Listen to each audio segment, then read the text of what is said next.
안녕하세요. 2주간의 경제 현장 키워드를 모아서 생생하게 전해드리는 키워드로 보는 경제 현장 스토리 배민순입니다. 먼저 오늘 전해드릴 키워드입니다.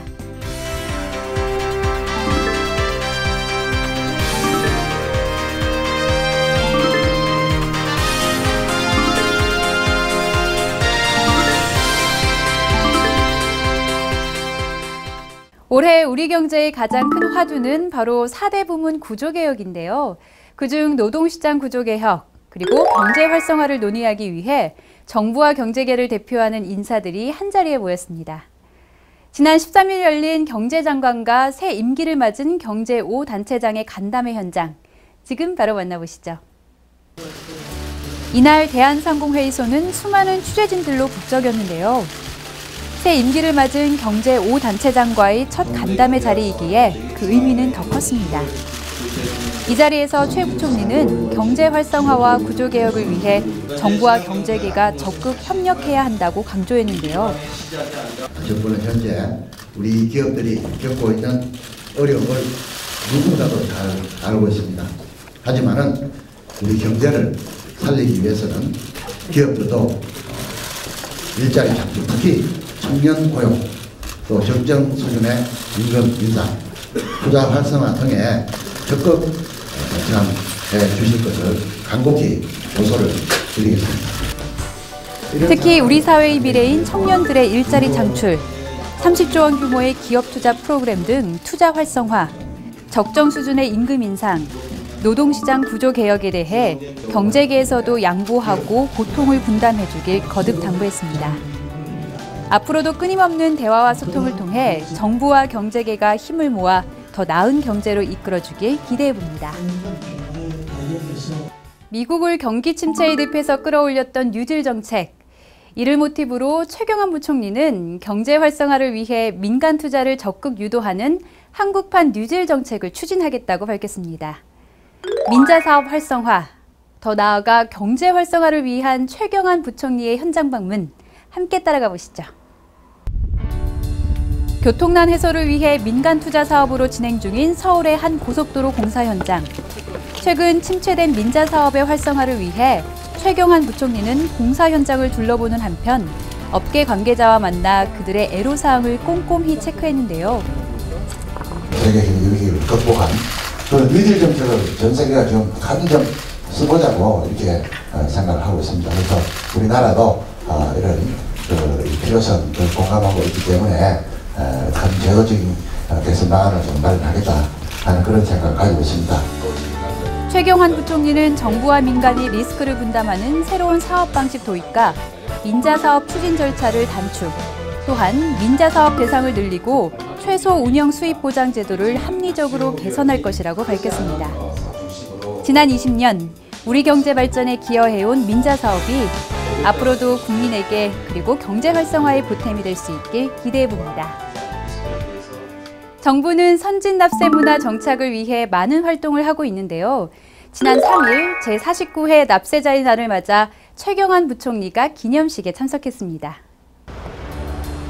지난 3월 3일 열린 제49회 납세자의 날 기념식에는 수상자 및 가족, 그리고 정부 관계자 등 약 1000여 명이 참석해 자리를 빛냈는데요.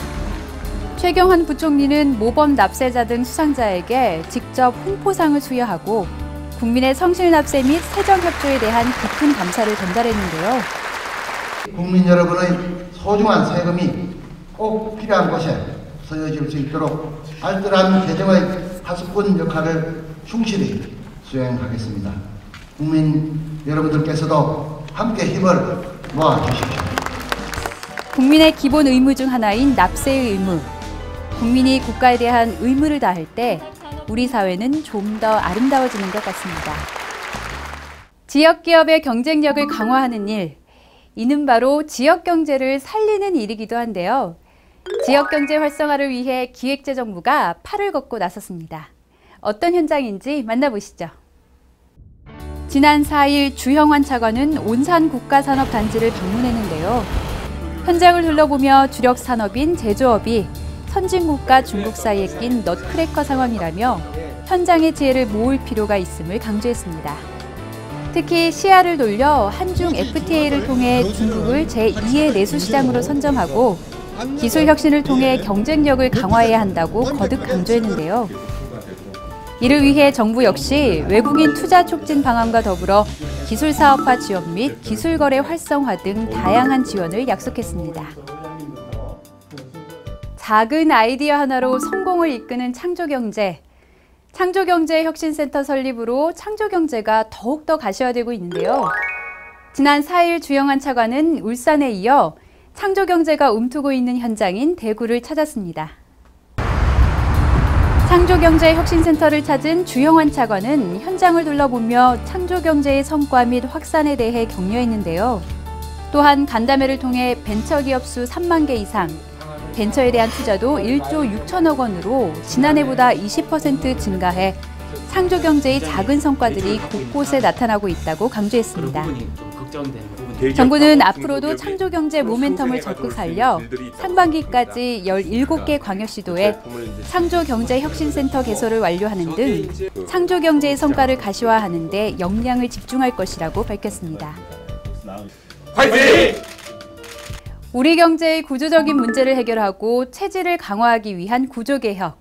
그 시작은 언제나 솔선수범을 해야 할 공공부문부터겠죠. 지난 3일과 12일 박문규 차관은 대구와 나주의 혁신도시를 방문하고 2단계 공공기관 정상화를 위해 공공기관장들과 간담회를 가졌습니다. 이날 박문규 차관은 지난해 추진한 1단계 공공기관 정상화 이행 실적에 대해 격려하고 1단계의 부채 감축과 방만 경영 개선을 넘어 기능 점검과 성과주의 확산 등 2단계 공공기관 정상화 추진 방향에 대해 설명하고 협조를 당부했습니다.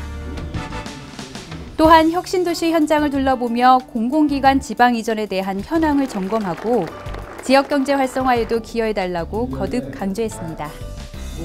2단계 공공기관 정상화 역시 1단계 공공기관 정상화처럼 성공적으로 추진하길 기대해봅니다. 3월 26일부터 29일까지 부산 백스코에서 아시아 최대 규모의 중남미 관련 행사인 2015년 IDB IIC 연차총회가 열립니다. 일반인들도 참여할 수 있는 다양한 부대 행사와 문화 행사가 동시에 개최될 예정이니 많은 참여 부탁드립니다. 이상으로 키워드로 보는 경제 현장 스토리를 마치겠습니다.